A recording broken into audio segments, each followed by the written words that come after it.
윤석열 대통령이 그 원래 당초에 나오면 좀 뭔가 관저 정치하고 외부적 메시지도 내고 유튜브도 하고 그러지 않을까 하는 우려도 있었는데 생각보다 잠잠하게 계시거든요.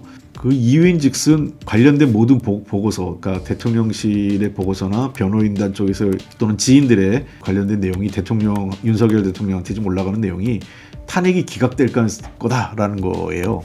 그러니까 지금 괜히 나가가지고 부정적인 영향하지 말고 가만히 있는 게 좋다, 이런 얘기를 윤석열 대통령이 듣고 있다. 그러면 인용되면은 돌변할 수도 있겠네요. 그렇죠. 그러니까 지금 현재로서는 가만히 괜히 나와가지고 분란을 일으키기보다는 일단은 그 헌법재판소 결론 날 때까지 기각될 거니까 그냥 좀 가만히 있어라 하는 얘기를 수용하고 있다. 이게 이제 그 용산 주변에서 많이 나오는 얘기예요.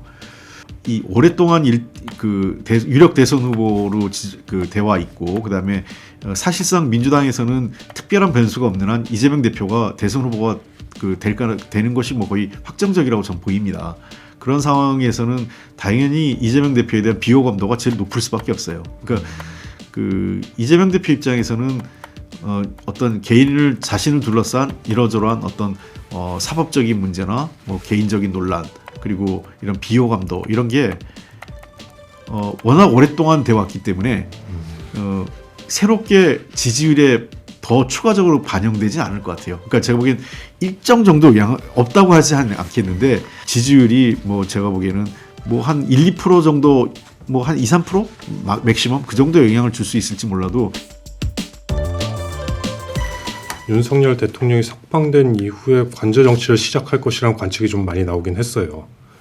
근데 탄핵안이 인용되거나 기각된 이후에 인용된 이후에 조기 대선이 실시된다면 윤석열 대통령이 그때도 침묵을 지킬 거라고 생각하십니까? 그게 참 어려운 대목인데요. 이것도 하여간 저도 확실하진 않지만 그 용산 주변에서 이제 뭐 언론인들이나 또는 흘러나온 얘기를 이제 저도 언론인들 통해서 들은 얘기를 보면, 윤석열 대통령이 그 원래 당초에 나오면 좀 뭔가 관저 정치하고 외부적 메시지도 내고 유튜브도 하고 그러지 않을까 하는 우려도 있었는데 생각보다 잠잠하게 계시거든요.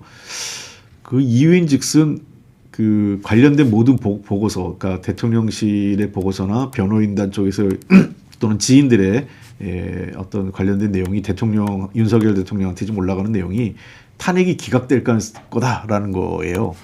그러니까 지금 괜히 나가가지고 부정적인 영향하지 말고 가만히 있는 게 좋다, 이런 얘기를 윤석열 대통령이 듣고 있다. 그러면 인용되면은 돌변할 수도 있겠네요. 그렇죠. 그러니까 지금 현재로서는 괜히 나와가지고 분란을 일으키기보다는 일단은 그 헌법재판소 결론 날 때까지 기각될 거니까 그냥 좀 가만히 있어라 하는 얘기를 수용하고 있다. 이게 이제 그 용산 주변에서 많이 나오는 얘기예요. 모르겠습니다. 뭐 그게 맞는지 어떤지 모르겠지만 어쨌든 윤 대통령이 가만히 있으니까 윤 대통령에 대한 부정적인 것도 그렇게 높지는 않은 거예요. 아마 나와서 무슨 그 정치 행위를 했거나 광장을 선동했으면 반대 측의 여론도 굉장히 강도가 세졌을 텐데, 일단은 본인은 직접 참전하지 않는 모양새를 취하고 있는 것은 그나마 다행이고요.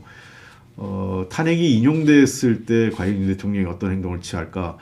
그게 이제 최근에 승복 얘기가 관련된 건데, 결국은 승복은 저는 민주당과 국민의힘 그 국회 차원에서 제 정당이 승복 의장 주관하에 어떤 승복을 할 수 있어요. 근데 더 핵심적인 승복의 주체는 윤석열 대통령이라고 생각합니다. 그렇죠. 그러니까 저야 어떠한 형태든 여야가 그 승복의 모양새를 국회 차원에서 표명하고 하는 게 나쁘지 않다고 보는데, 거기에 핵심 당사자 중에 하나는 윤 대통령이죠. 만약에 윤 대통령이 직접 그 메시지를 내거나 아니면 여야가 윤 대통령의 만약에 이제 승복에 할 때 구체적인 내용 중 하나는 윤 대통령에 대한 촉구 메시지가 들어가야죠.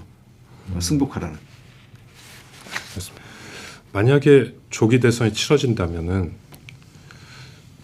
내란 심판 여론이 좀 약화하고 민주당에 대한 견제론이 좀 득세하면서 좀 민주당을 흔들 수 있다는 이런 여론도 분석도 나옵니다. 저는 반은 맞고 반은 틀리다고 생각해요.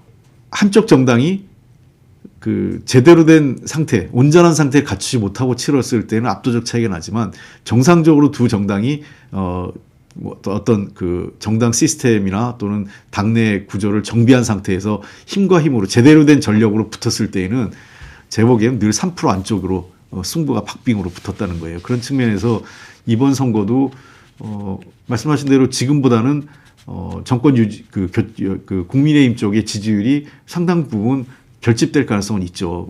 그 양세력 정치 세력이 붙으니까 민주당에겐 정권을 줄 수 없다. 국민의힘은 내가 보수지만 그래, 국민의힘은 마음에 안 들지만 그래도 민주당한테 줄 수 없다. 이런 사람들이 생기기 시작하는 거죠. 그러면서 국민의힘 지지율이 오를 거로 보는데 다만 이 선거라는 건 크게 보면 세 개가 제일 영향을 많이 주거든요. 구도, 우리가 흔히 바람이라고 하는 거죠. 그다음에 조직, 인물 이렇게 하는데 조직, 인물은 아직 후보가 정해지지 않은 거니까 그건 뭐 차차하고 놓다 하더라도 제일 중요한 구도, 바람이죠.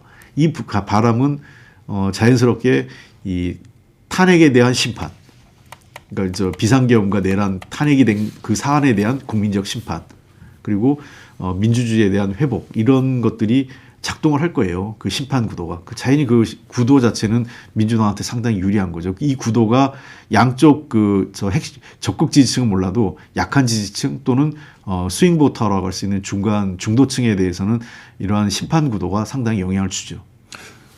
그 말씀하신 구도를 흔들 수 있는 문제가 요소가 제가 볼 때는 뭐 예를 들어서 이재명 대표에 대한 뭐 대선 후보로 결정이 된다면 이재명 대표에 대한 뭐 비호감도 아니면 민주당이 지금 170석이나 되었는데 이제 거대 여당의 출현 그런 거에 대한 좀 우려, 두려움 이런 게 구도를 흔들 수도 있지 않을까 싶어서요.